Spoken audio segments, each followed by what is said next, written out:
नमस्कार। Stylo news intelligence update में आपका स्वागत है। आइए जानते हैं वैश्विक सुरक्षा को प्रभावित करने वाली प्रमुख घटनाओं के बारे में।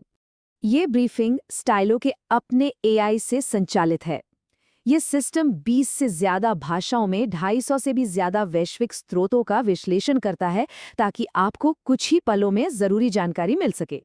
तो पिछले 2 हफ्तों पर नजर डालें तो हमारा विश्लेषण ये बताता है कि रूस की युद्ध रणनीति एक दोहरी चुनौती का सामना कर रही है। एक तरफ है घर में बढ़ता आर्थिक दबाव और दूसरी तरफ युद्ध के मैदान पर सैन्य मुश्किलें। आज की इस चर्चा में हम इन्हीं तनावों, सामरिक बदलावों और इनके अंतर्राष्ट्रीय प्रभावों पर गौर करेंगे। शुरुआत करते हैं मॉस्को के सामने मौजूद उन बुनियादी दबावों से जो उसकी अर्थव्यवस्था की स्थिति से जुड़े हैं। इस तनाव की सबसे बड़ी वजह है ऊर्जा से होने वाले राजस्व में आई तेज गिरावट, जो कि संघीय बजट का एक बहुत ही अहम हिस्सा है। और ये गिरावट कोई मामूली नहीं है। सिर्फ फरवरी के महीने में संघीय बजट में तेल और गैस से होने वाली आमदनी में पिछले साल के मुकाबले 44% की भारी कमी आई। इसका नतीजा ये हुआ कि साल के पहले 2 महीनों में ही बजट घाटा 3 ट्रिलियन रूबल के पार जाने का अनुमान है। देखिए, ये बाहरी दबाव तो है ही, साथ ही अंदरूनी चुनौतियां भी इसे और बढ़ा रही हैं। हाल ही में हुई कुछ हाई प्रोफाइल गिरफ्तारियां इस बात का संकेत देती हैं कि सरकारी ऊर्जा निगमों के अंदर भ्रष्टाचार और कुप्रबंधन जैसी समस्याएं काफी गहरी हो सकती हैं। अब देखते हैं कि ये आर्थिक दबाव जमीनी हकीकत पर कैसे असर डाल रहा है।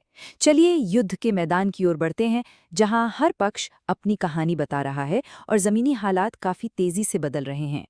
यूक्रेनी अधिकारियों की रिपोर्ट है कि हाल में जो जवाबी हमले हुए हैं, उनसे दक्षिण में करीब 400 वर्ग किलोमीटर का इलाका वापस ले लिया गया है। इस कदम से रूस की आक्रामक योजनाओं को जाहिर तौर पे झटका लगा है। अब यहाँ जो बात वाकई दिलचस्प है, वो है दोनों तरफ से आ रही बिल्कुल अलग-अलग खबरें। मॉस्को इन घटनाओं को यूक्रेनी आतंकवाद पर एक जवाबी कार्रवाई बता रहा है।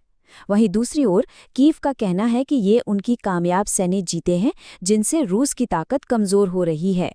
इन क्षेत्रीय घटनाओं का असर अब अंतर्राष्ट्रीय स्तर पर भी साफ दिख रहा है, जिसकी वजह से कई देशों को अपनी रणनीतिक स्थिति को फिर से एडजस्ट करना पड़ रहा है। हम देख रहे हैं कि गठबंधन और मजबूत हो रहे हैं।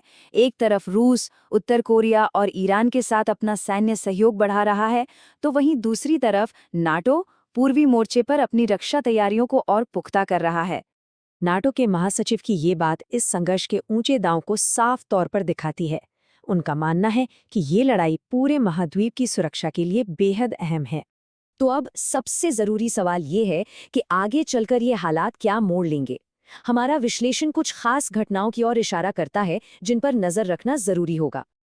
आने वाले हफ्तों में हंगरी और रूस के बीच होने वाली महत्वपूर्ण ऊर्जा वार्ता, नाटो के लगातार चल रहे तैयारी अभ्यास और वेनिस बिएनएलए में रूस की भागीदारी को लेकर होने वाले सांस्कृतिक और राजनैतिक विवाद पर हमारी नजर रहेगी।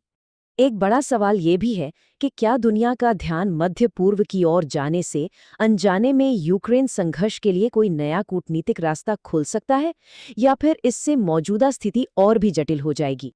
इन सभी पहलुओं को और गहराई से समझने के लिए पूरा स्टाइलो न्यूज इंटेलिजेंस अपडेट सुने, जहां इसका विस्तृत विश्लेषण उपलब्ध है।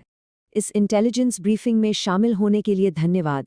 एआई संचालित समाचारों की ऑन डिमांड जानकारी के लिए www.stylonews.com पर स्टाइलो न्यूज की सदस्यता लें।